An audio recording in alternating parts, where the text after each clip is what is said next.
13, 34 e 35. Um novo mandamento vos dou, que vos ameis uns aos outros, como também eu vos amei a vós, que também vós uns aos outros vos ameis. Vou repetir. Um novo mandamento vos dou, que vos ameis uns aos outros, como eu vos amei a vós, que também vós vos ameis, ou que também vós uns aos outros vos ameis. Nisto todos conhecerão que sois meus discípulos, se vos amardes uns aos outros. Agora, por favor, vamos lá para a carta de Paulo aos Coríntios, primeira carta, capítulo 13.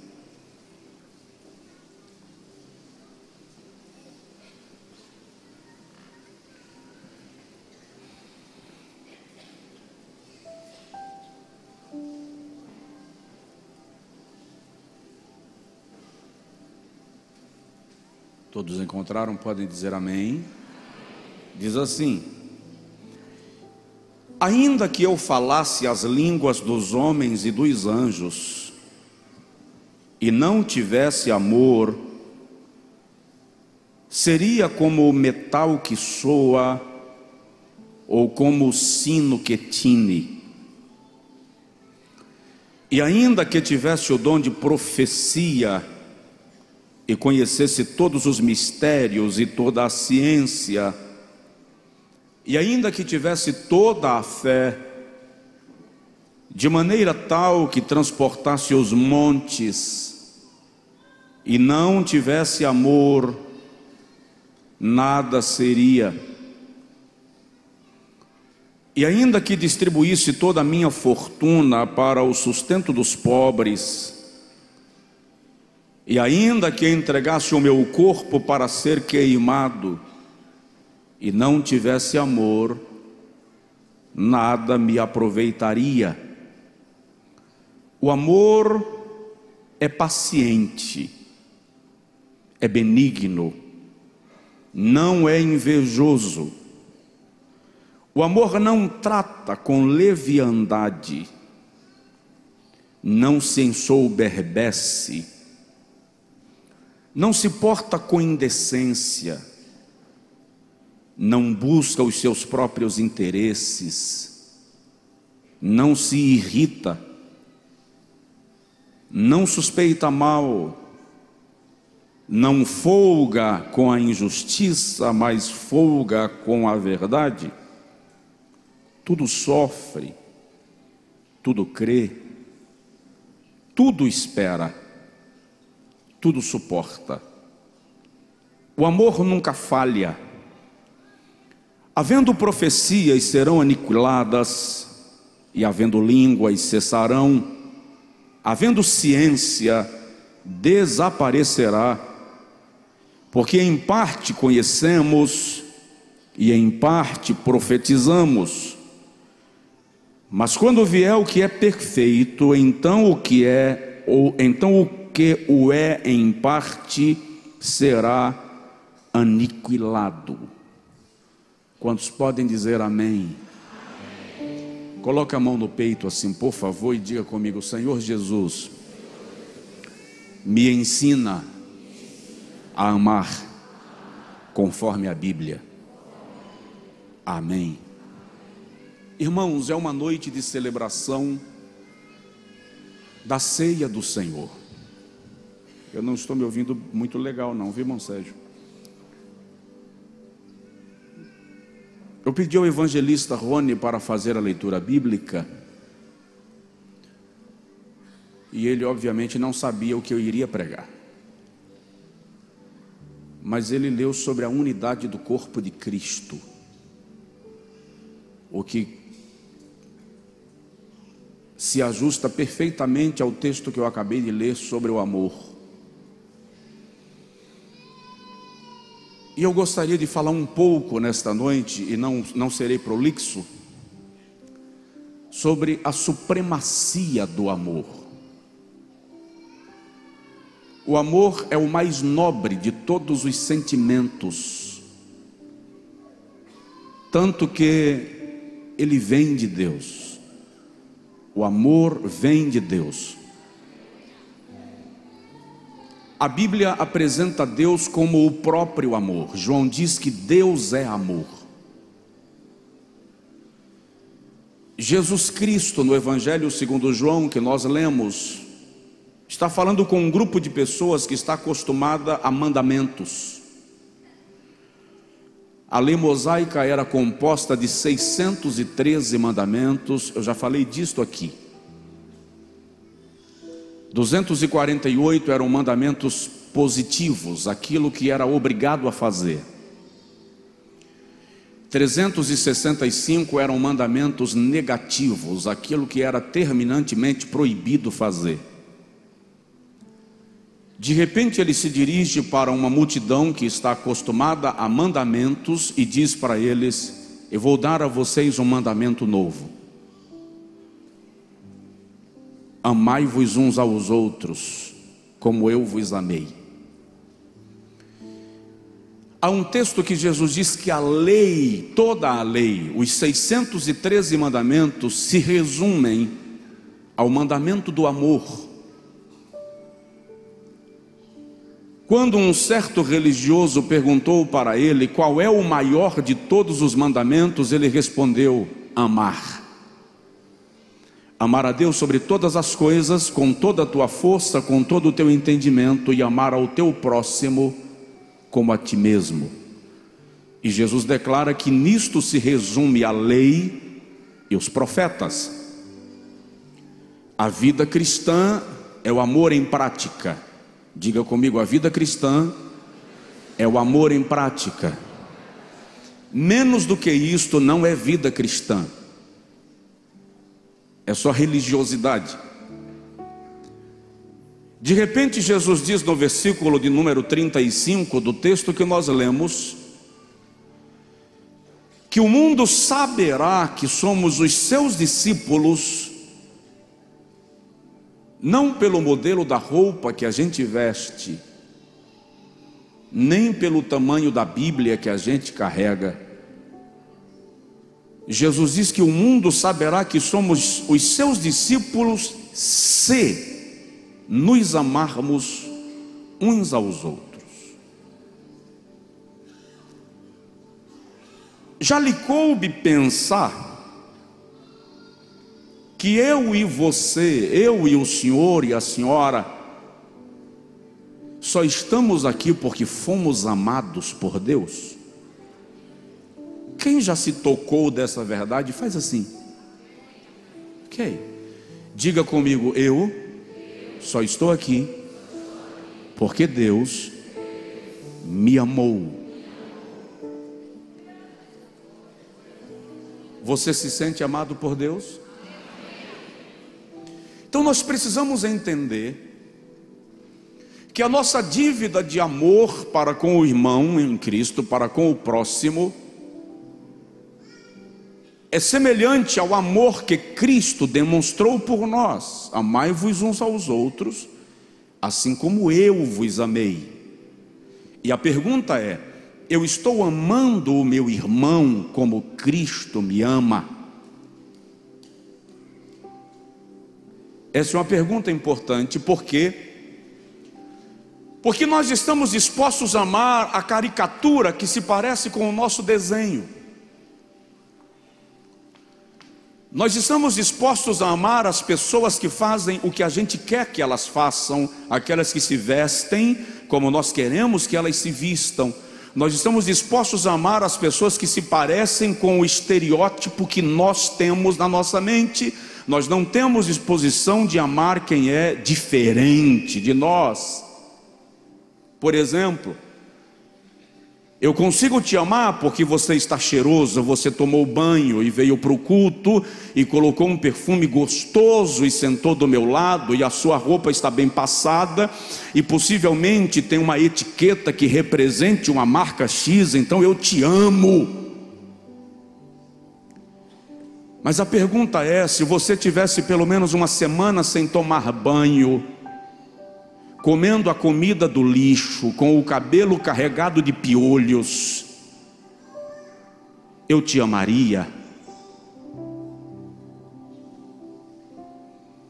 E amar como Cristo amou não é amar o teu perfume, nem amar o vínculo do ferro da tua roupa, nem a etiqueta da roupa, nem a marca do carro que você usa, mas a essência que há em você, porque você é gente criado à imagem e à semelhança de Deus. Amar significa que se você chegou com uma semana sem banho e carregado de piolhos, eu vou me dispor a te banhar e a te dar a minha roupa, e a te dar o meu perfume, e cuidar do seu cabelo, porque o amor é o exercício da vida cristã. Nós amamos aquelas pessoas que se parecem com os nossos conceitos, de modo que é importante lembrar, e o que eu vou dizer aqui é forte: o inferno não é a parte ruim do quintal da sua casa, onde você joga o entulho que você não quer perto. O inferno não é seu. Você não decide jogar alguém lá só porque você não gosta desse alguém. Diga assim: o inferno não é meu. Assim como, querido, o céu também não é nosso.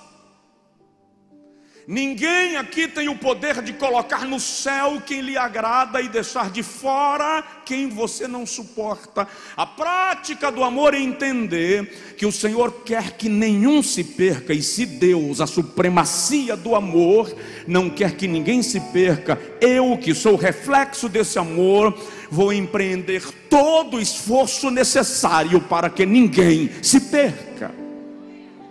Você está me entendendo? Diga amém. Paulo escreve um hino ao amor. Ele escreve uma poesia ao amor. Os literários dizem que se Paulo não tivesse escrito mais nada, e apenas esse texto de 1 Coríntios 13, isto já o colocaria entre os maiores autores da história. E acerca disto, os literários dizem que muitas peças e textos e poemas já se escreveram sobre o amor, mas nenhum se compara às palavras inspiradas e inspiradoras do Espírito Santo, através do apóstolo Paulo, no texto que nós acabamos de ler. Porque para Paulo, nesse texto, o amor não é o romance em ação. O amor é a resignação em favor de alguém. Para Paulo, o amor é a disposição de se entregar sem se tomar de volta, com a capacidade de não se perder de si mesmo. Por isso o texto é tão profundo. E eu repito, para Paulo, amar é a capacidade de se entregar sem querer-se de volta, com a capacidade de não se perder de si mesmo. Na prática, nós romantizamos o amor. E quando romantizamos o amor, traduzimos o amor em chocolate, em flores, em declarações poéticas. E para piorar e bagunçar tudo, relativizamos o amor E agora eu amo o meu carro, eu amo essa roupa, eu amo essa sandália, eu amo chocolate, eu amo você, eu amo Nova York, eu amo Feira de Santana, eu amo Costa do Sauípe. Ou seja, as coisas se relativizaram e eu amo pessoas com o mesmo amor que eu amo coisas e passeios. E é por isso que com a mesma facilidade que eu vou na praia e volto, eu te amo e te odeio.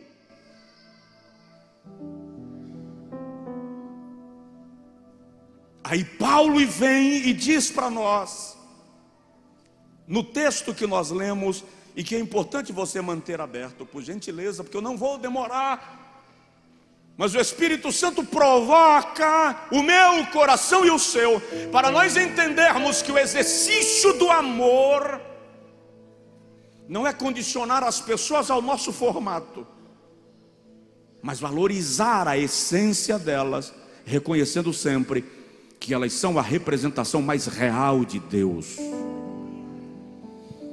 Isso é tão extraordinário que João diz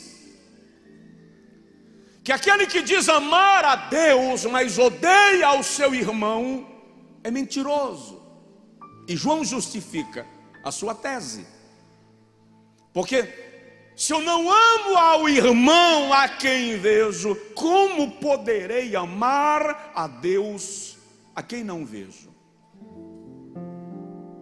Dá um toque no seu vizinho e diz para ele assim: se você não me ama, você odeia Deus.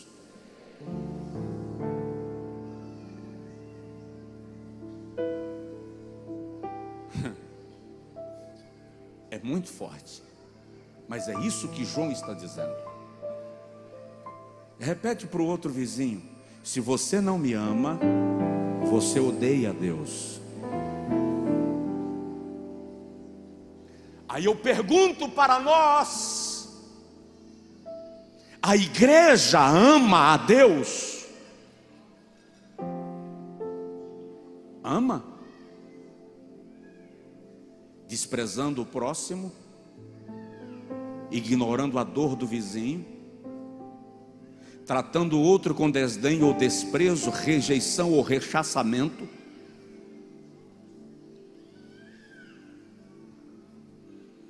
Eu vou fazer uma pergunta mais séria agora: para onde estamos indo? Para o céu ou para o inferno? Preste atenção. Se amar é um mandamento, não é uma opção. Significa que não cumpri-lo é uma desobediência. E a desobediência me desqualifica para o senhorio de Cristo. E se eu não estou debaixo do senhorio de Cristo, então o céu para mim é hipotético.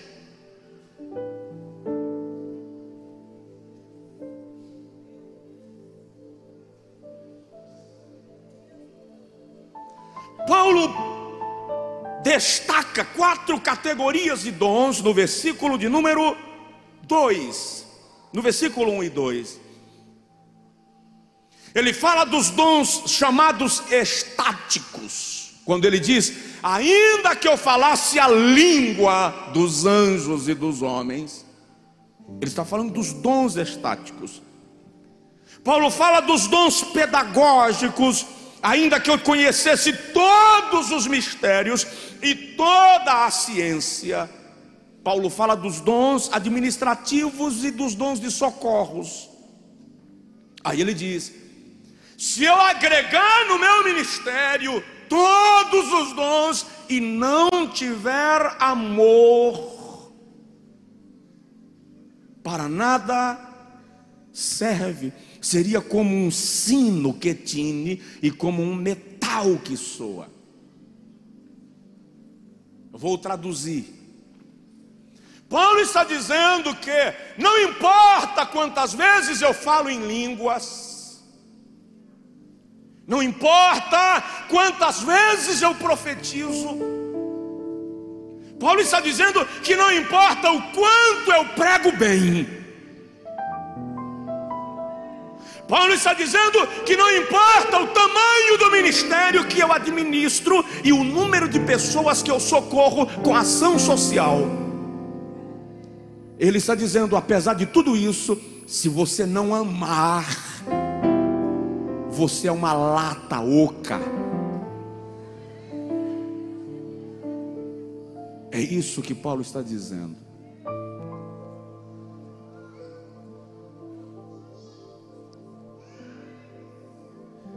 E nisto nós estamos pecando, porque nós julgamos normalmente as pessoas pela beleza e pelas virtudes que elas demonstram em suas ações solidárias. E aí Paulo está dizendo que se tudo isso não estiver embebido de amor, não serve para nada. De repente, Paulo diz, ainda que eu me torne um poliglota, ainda que eu fale as línguas dos homens, eu estou numa batalha para aprender inglês e espanhol. Gostaria muito de falar russo, hebraico e alemão. Aí Paulo diz, se você conseguir, Josué, falar inglês, espanhol, russo, hebraico e alemão, mas você não amar, você é só um tagarela.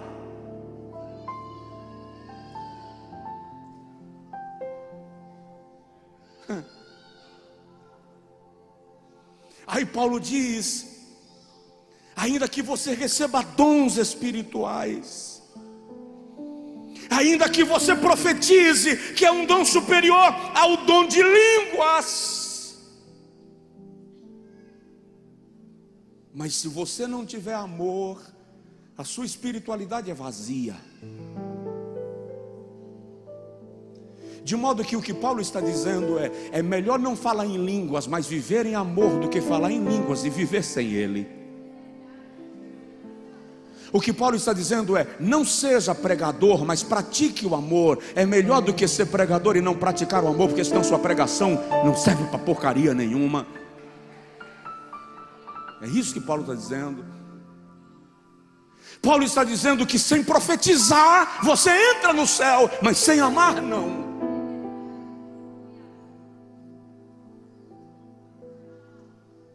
Nós valorizamos muito os dons espirituais, sobretudo nós pentecostais, valorizamos por demais os dons espirituais. Aí Paulo está dizendo que maior do que os dons é o fruto. Porque os dons são distribuídos, mas o fruto é desenvolvido.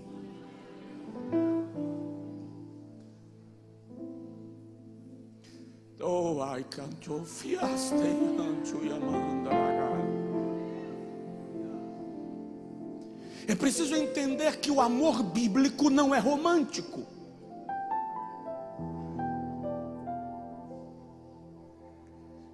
O amor bíblico é prático.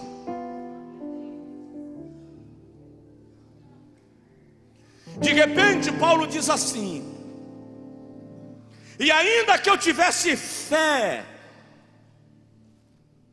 ou a fé que transportasse os montes, Jesus diz que aquele que tiver fé do tamanho de um grão de mostarda, que é a menor das hortaliças, terá condição de dizer ao monte, parte dessa parte para outra, e ele lhe atenderá. Aí Paulo diz assim: ainda que eu tivesse a fé de mover um monte de Conceição da Feira para São Gonçalo, ainda que eu tivesse a fé de mover um monte de Tanquinho para a Feira de Santana, e não tivesse amor, nada seria. No final das contas, não são os milagres que eu faço, não são as pregações lindas que eu trago, não são os socorros que eu dou, nem são os elogios que eu expresso, nem as conquistas da minha vida pessoal, ou ministerial, ou empresarial, que me apresentam como cristão, mas o amor que eu vivo em Cristo Jesus para com o meu irmão e para com a minha irmã, e fora disso, nada serve.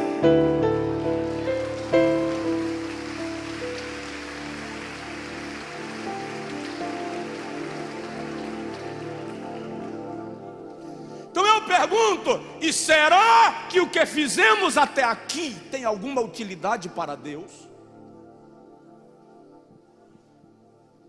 Porque se não foi movido por amor, é descartável.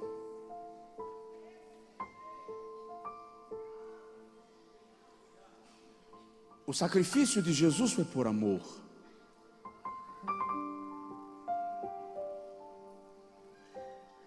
Eu sei que é uma palavra dura de se ouvir.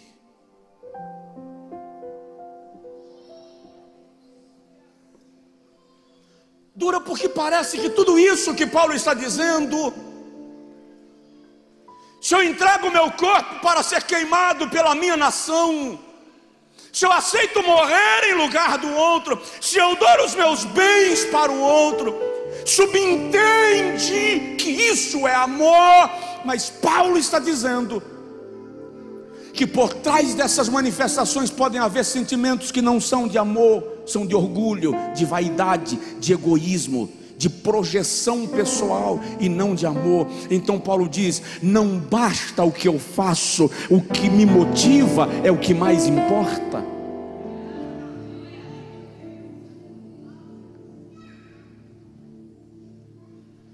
Motivação também importa.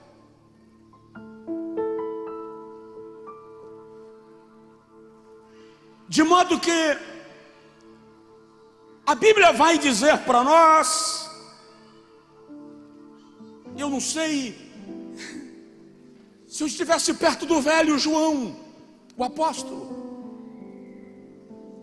escrevendo aos 93, 96 anos de idade. João tinha mais ou menos 90 anos, 93, quando escreveu a primeira epístola, capítulo 7. Eu teria dito para ele, ancião, presbítero, apóstolo, meu avô, tem certeza que vai escrever isso para nós? Porque olha o que João diz na primeira epístola, capítulo 4, versículo 7. Amados,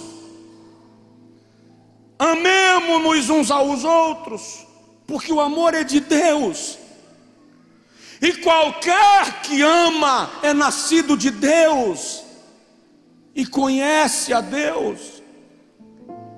E aquele que não ama não conhece a Deus, porque Deus é amor. João está dizendo que o crivo da nossa espiritualidade é o amor. Eu vou repetir. O que determina o seu nível de espiritualidade, o que determina o seu nível de vida cristã, o que determina a nossa cristandade é o amor. E aí pode ser que nós estejamos desviados dentro da igreja.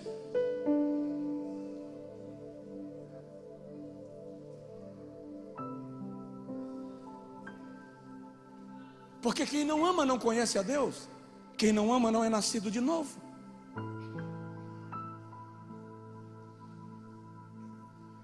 Sabe, eu já fui bem pior do que sou hoje.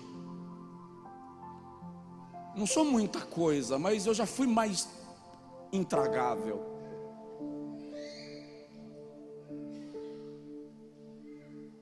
E toda transformação que eu vivi na minha vida, seja ela de ordem divina ou de ordem humana, foi movida por amor. A Alguém me amou o suficiente para dizer: não vai por aqui. Alguém me amou o suficiente para dizer: não faz isto.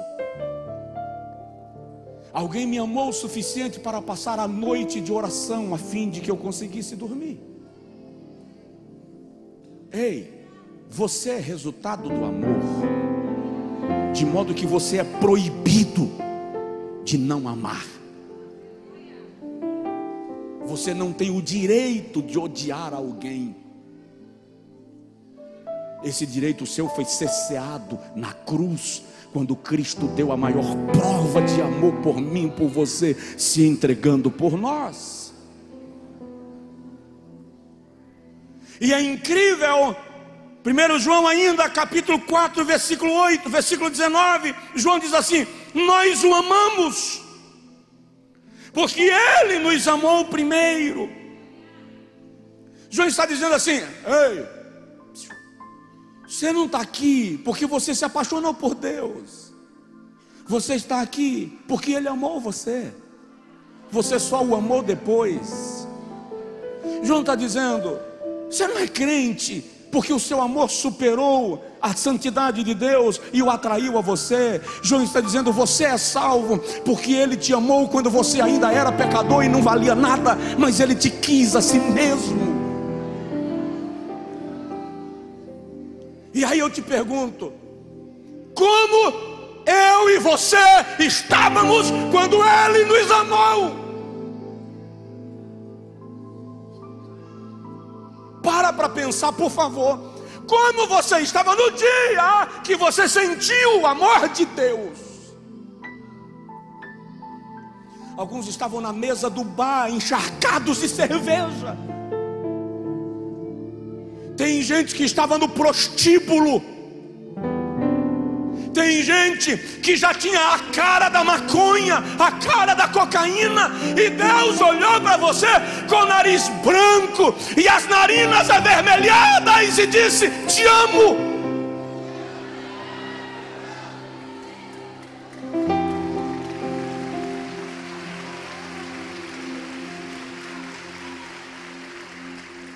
Se andava de revólver na cintura, só Deus e você sabe quantos você já entregou ao esqueleto da machadinha, e Deus amou você. Tem gente que estava embrenhado na magia negra, fazendo despachos para demônios, envolvidos completamente com o mundo das trevas, e Deus olhou para você numa encruzilhada da vida e disse: amo você, vou te salvar, quero você. Sabe por quê? Porque o amor não rotula as pessoas. Deus não olha para uma prostituta e vê uma prostituta, Ele vê a sua imagem. Deus não olha para um drogado e vê um dependente químico, Ele vê a sua imagem. Deus não olha para um mendigo e vê um homem mal cheiroso, Ele vê a sua imagem. Deus não olha para um religioso e vê um terço, Ele vê a sua imagem. E Ele diz: ali está a minha imagem e semelhança, e eu vou resgatar, eu vou trazer para perto de mim.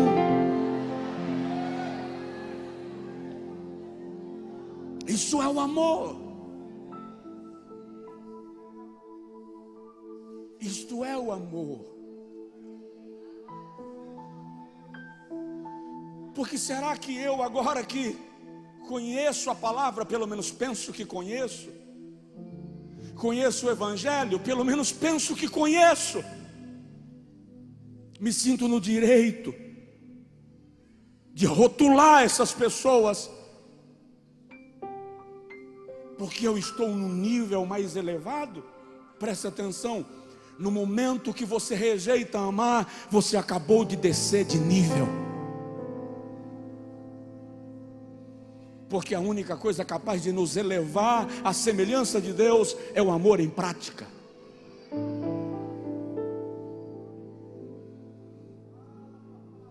Está falando.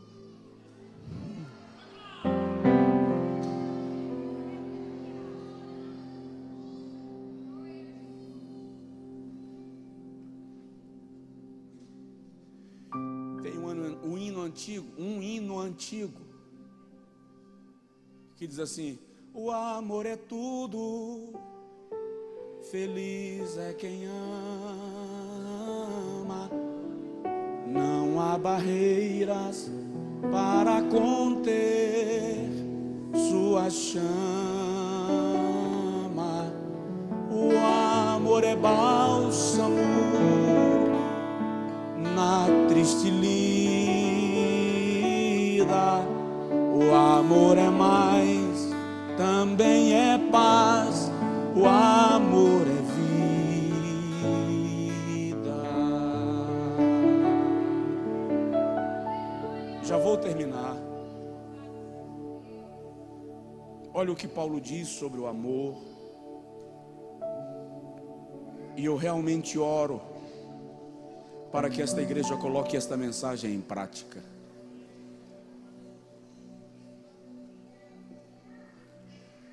Queria ter tempo para falar um pouco mais do assunto, mas não voltando Jesus teremos outros dias. Mas Paulo diz assim: o amor é paciente.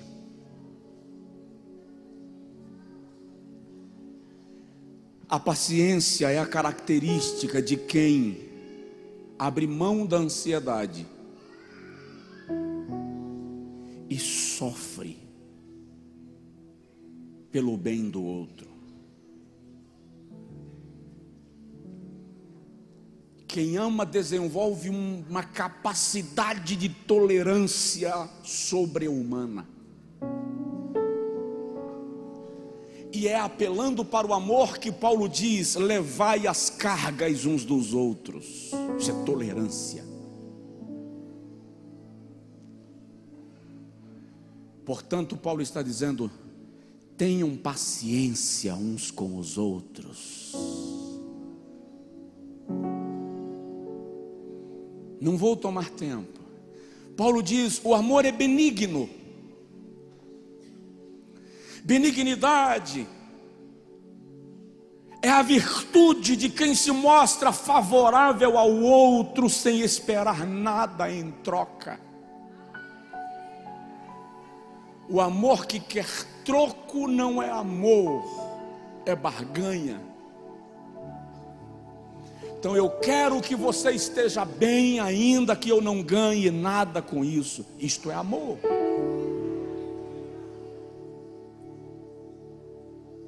Paulo está dizendo: sede benignos uns para com os outros. Eu pergunto, quando eu me incomodo pela vitória do outro, quando eu sinto mal-estar pelo sucesso do outro, eu estou sendo benigno.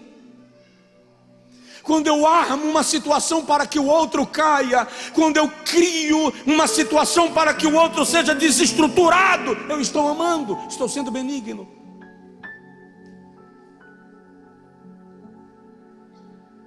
O amor é benigno. Depois Paulo diz: o amor não é invejoso. No texto grego, Paulo está dizendo: o amor não arde em ciúmes.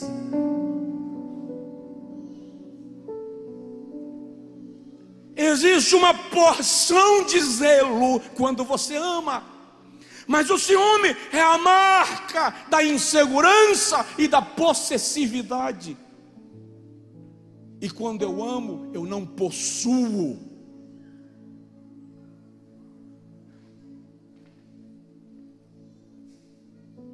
Eu amo as aulas teológicas que Deus me dá. Alguns aprendizados eu alcanço nos cursos de aprimoramento. Outros eu alcanço nas noites inteiras, acordado, lendo e pesquisando. Mas algumas é Deus quem dá.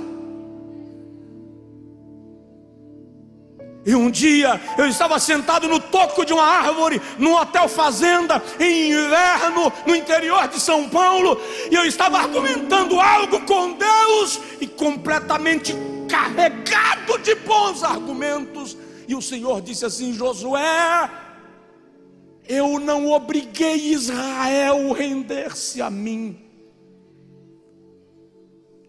O meu filho não forçou ninguém a recebê-lo, e o meu espírito não obriga ninguém a aceitá-lo. O amor dará ao outro a liberdade de não querer. Quem ama, deixa ir. Por quê? Porque o amor não é invejoso. O amor não se alimenta da infelicidade do outro, da amargura do outro, do sofrimento do outro. Isso não é amor.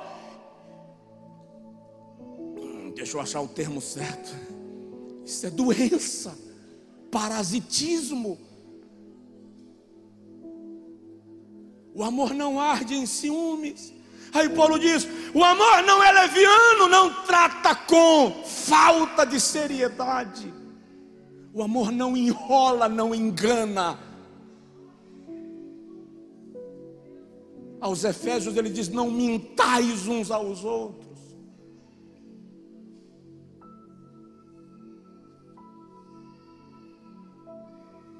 Um dia desses eu coloquei a mão no ombro de um homem. Eu estava muito chateado, porque ele estava mentindo para mim descaradamente. Era tão descarada a mentira que não tinha como. E o problema do mentiroso habitual é que ele mente tanto que até ele acredita na mentira dele. Aí eu botei a mão no ombro dele e falei com ele: o que eu fiz com você para lhe chatear tanto? Ele estava chorando, falando em línguas na minha frente, me elogiando.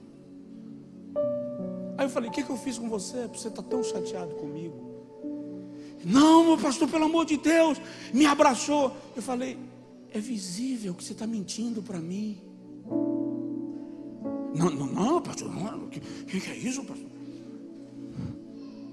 Você está mentindo. E o amor não é leviano. O amor não mente.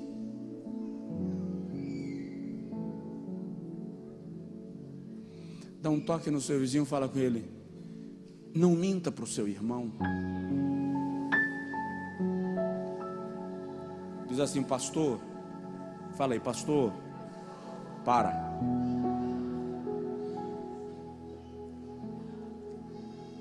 O amor não se ensoberbece, não se ufana, não se gaba, não se vangloria, não menospreza. É isso que Paulo está dizendo.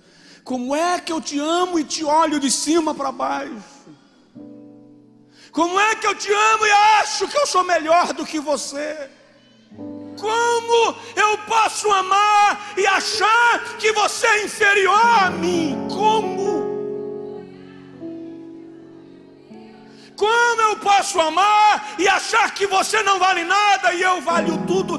Como eu posso amar e pensar que Deus é meu pai e teu tio? O amor não se ensoberbece. Não olha para o outro com jactância, com orgulho, com exaltação.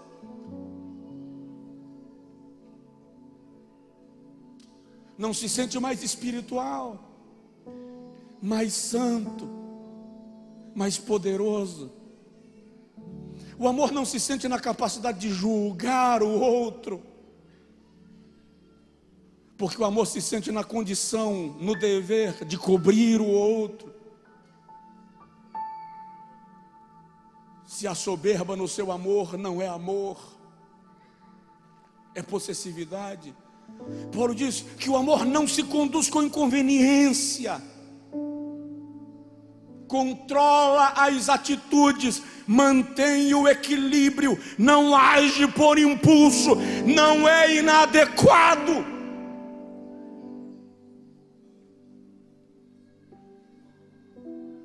Isso tudo é para a igreja. Estamos falando de relacionamento fraternal.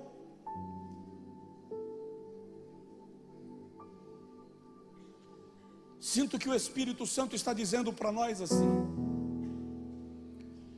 tenho coisas muito grandes para dar para vocês, mas não posso dar enquanto vocês forem carregados de possessividade, inveja, jactância, orgulho, como vocês são. Uns anos atrás eu estava aqui, saindo da igreja, indo para casa, na Getúlio Vargas, alguns anos, e o Senhor falou comigo assim: o que eu tenho para colocar na tua mão, eu não posso colocar na mão de um coração carregado de mágoa e de revolta. Presta atenção, tem coisa que Deus quer te dar, que Ele não vai te dar enquanto você não perdoar aquela pessoa. Por quê? Porque Deus não te prospera para você usar a prosperidade como instrumento de vingança. Deus te prospera para que você use a prosperidade como instrumento de socorro. Presta atenção nisso. Me parece que é uma lei da vida. Não tenho certeza e posso pesquisar para estudar um pouco mais. Parece que é uma lei da vida. Todas as pessoas que um dia te fizeram mal, cedo ou tarde precisarão de você. Parece que é um teste de Deus para medir a nossa capacidade de amar ao ponto de servir quem entulhou o nosso poço. Todas as pessoas que entulharam teu poço um dia precisarão beber da água do teu filtro. É incrível isso. Pode esperar, nem que seja na hora da morte. É uma lei da vida. Provoca teu vizinho, fala com ele assim: então ame. O amor não se exaspera, não se irrita. Ai, agora eu vou cantar aquele hino. Me ajude, meu Deus, nestas horas cruéis.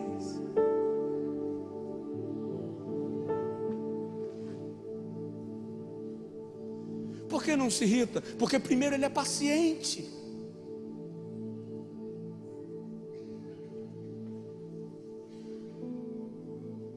Controla esse temperamento. Para de dar apagão nos outros. Para de se sentir no direito de estar exortando as pessoas, sobretudo na frente de outras. Se você quer ajudar, você não corrige na frente de uma terceira pessoa, você chama a pessoa separadamente e orienta. Isso é amor. Fora disso, é jactância, é espírito de superioridade.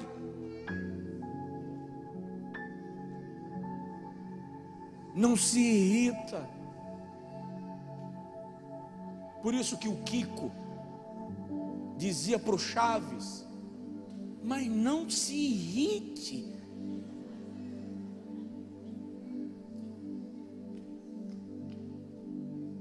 Diz aí para a pessoa que está do seu lado: não se irrite.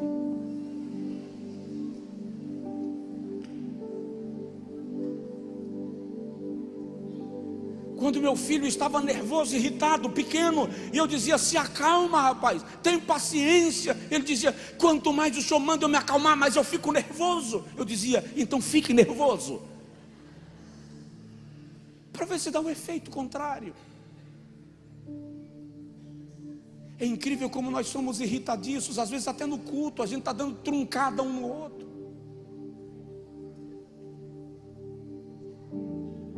Na saída da fileira da cadeira a gente está truncada no outro.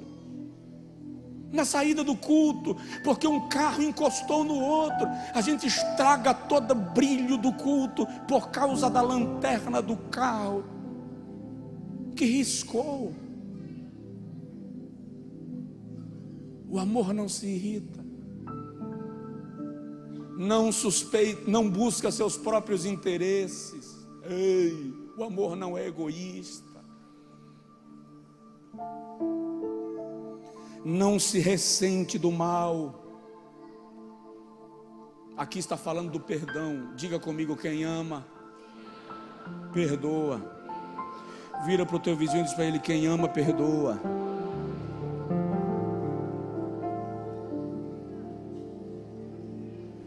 Ei, quem não perdoa está bebendo veneno, esperando que o outro morra. Lembro de um discurso de um senador da República no plenário do Congresso, atacando o senador baiano, ACM, e era um discurso duro. Não é o que eu estou frisando aqui, não é simpatia política, é um princípio.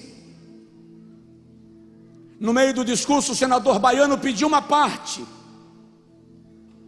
Olhando para o senador que discursava, ele disse: sinto que Vossa Senhoria me odeia, e se Vossa Senhoria me odeia, então Vossa Senhoria é meu escravo. Você é escravo de quem você odeia. O ódio te faz escravo. Perdoar não é beneficiar o outro, é beneficiar-se a si mesmo. Perdoar não é liberar o outro, é liberar-se a si mesmo. Perdoar não é dar remédio para o outro, é tomar o próprio remédio.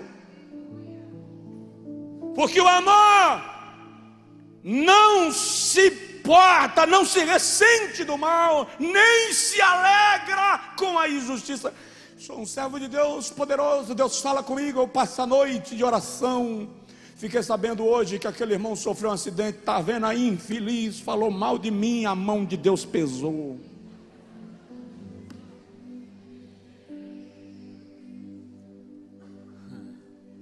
Não é amor. Tudo sofre, concluo. O amor chora para que o outro possa rir. Tudo crê,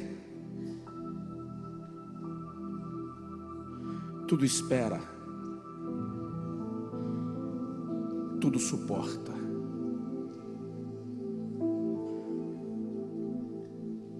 O amor jamais acaba. A pergunta é: que tipo de cristãos estamos sendo?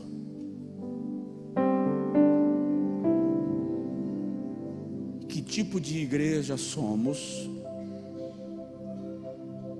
E que tipo de igreja pretendemos ser?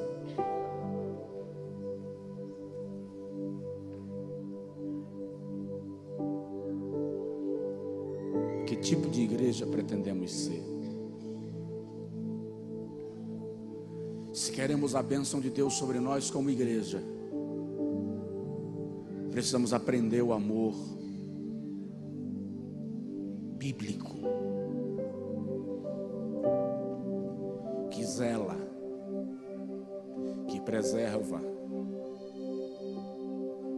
que é paciente, que é benigno, que não inveja, que não suspeita mal, que não se porta levianamente, que sofre, que crê, que espera, que suporta, porque esse é o amor que jamais acaba. O resto é só novela. E é preciso parar de querer amar como a Rede Globo ensina. É preciso parar de amar como as novelas mexicanas ensinam.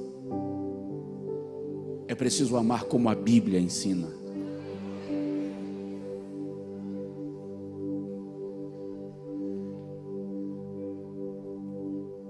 Eu quero orar contigo. E a nossa oração vai ser aquela oração que Paulo fez aos Filipenses ou Colossenses, capítulo 1, versículo 9, que ele diz: e esta é a minha oração, que o vosso amor aumente mais e mais, em plena percepção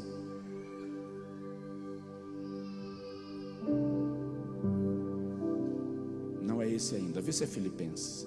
Esta é a minha oração, que o vosso amor aumente mais e mais, em plena percepção e em toda a sabedoria. Fique de pé comigo, por favor.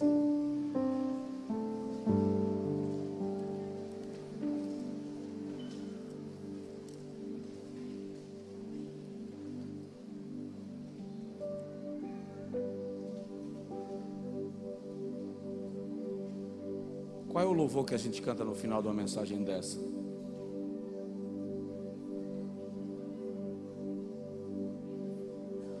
Filipenses 1:9. E isto peço, que o vosso amor aumente mais e mais em ciência e em todo conhecimento, para que aproveis as coisas excelentes e para que sejais sinceros e sem escândalo algum até o dia de Cristo. Eu vou orar e você vai orar comigo, não vai ficar ouvindo a minha oração.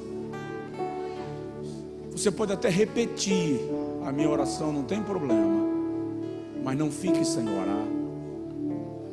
Se em algum momento você sentir que é melhor ajoelhar, ajoelhe. Se em algum momento você sentir que é melhor sentar, sente, mas ore. Pai, a nossa oração primeiro é de confissão. Queremos te pedir perdão, Senhor, por fingirmos que somos cristãos só porque vamos à igreja, só porque temos um cargo, só porque nos fizemos importantes de alguma maneira para alguém, mas não exercemos o amor. Quantas pessoas lá no mundo, Senhor, sem conhecimento da graça, praticam o amor com mais excelência do que nós, que invocamos sobre nós o título de igreja. Nos perdoa por não amar, nos perdoa por não amar como a Bíblia orienta. Pior que isso, nos perdoa por nem ensaiarmos amar, por nem querermos aprender a amar como a Bíblia ensina. Nos perdoa, Senhor, por termos magoado um filho teu. Nos perdoa por termos truncado, dado um solavanco numa filha tua. O Senhor ama tanto esse povo que o Senhor chama de meus filhinhos, meus pequeninos. Ah, Deus, eu sou o pai, e se alguém bater no meu filho, eu com certeza não vou gostar. Eu sei que o Senhor não fica feliz quando nós machucamos um filho teu, uma filha tua. Nos perdoa, Senhor. Perdoa a nossa religiosidade ridícula, exacerbada, carregada de boas intenções, mas ignorante, bruta, tosca, que se julga na condição de medir a espiritualidade do outro, a fé do outro, pela nossa, como se nós fôssemos alguma coisa. Não fosse a tua misericórdia, ah, Senhor, não fosse o teu amor, seríamos nada. Gera em nós agora, Senhor, um coração perdoador. Gera em nós agora um coração livre de mágoas, um coração livre da falta do amor. Nos ensina a amar. Amar uns aos outros, sem possessividade, sem comando. Amar uns aos outros sem egoísmo, sem maledicência, sem inveja. A tua palavra me diz que eu só serei conhecido como teu discípulo quando eu amar. Os meus olhos, as minhas palavras, as minhas mãos, os meus gestos precisam expressar amor. Senhor querido, se a nossa motivação não for o amor, nos confronta pelo teu Espírito Santo. Quantas pessoas que desistiram da fé porque alguém que se dizia irmão na fé o jogou de volta nos braços do mundo. Quantas pessoas se afastaram do Evangelho porque se decepcionaram, não com o Evangelho, mas com aqueles que o representam. Nos perdoa, Senhor, e nos transforma. Gera Cristo em nós. Faz Cristo se manifestar em nós. Tem mai castri manduriabai flaia anduraga. Leva-nos, Senhor, à vida de amor fraternal. Freia a nossa língua, para que não saia da nossa boca nenhuma palavra que não seja movida de amor. Porque ainda é melhor que estejamos calados do que falarmos carregados de uma espiritualidade desprovida de amor fraternal. Nos faz parecidos contigo, Senhor.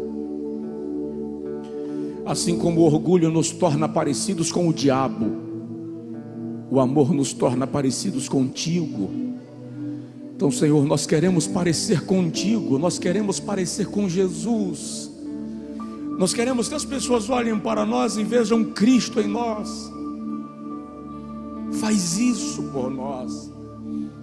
Faz isto pela tua igreja.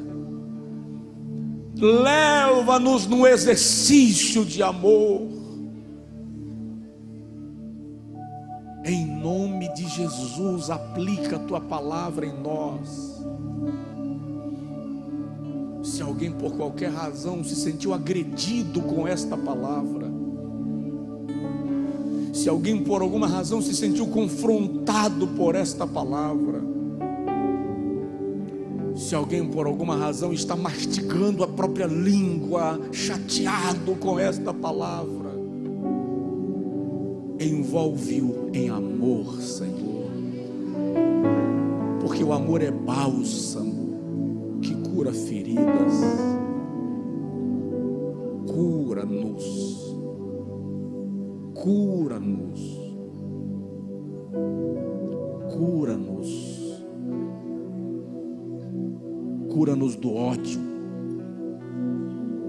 cura-nos da indiferença,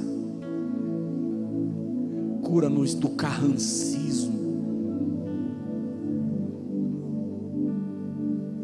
cura-nos de nós mesmos, porque muitas vezes nós somos a nossa própria enfermidade. Nos cura, nos ajuda, opera em nós, em nome de Jesus.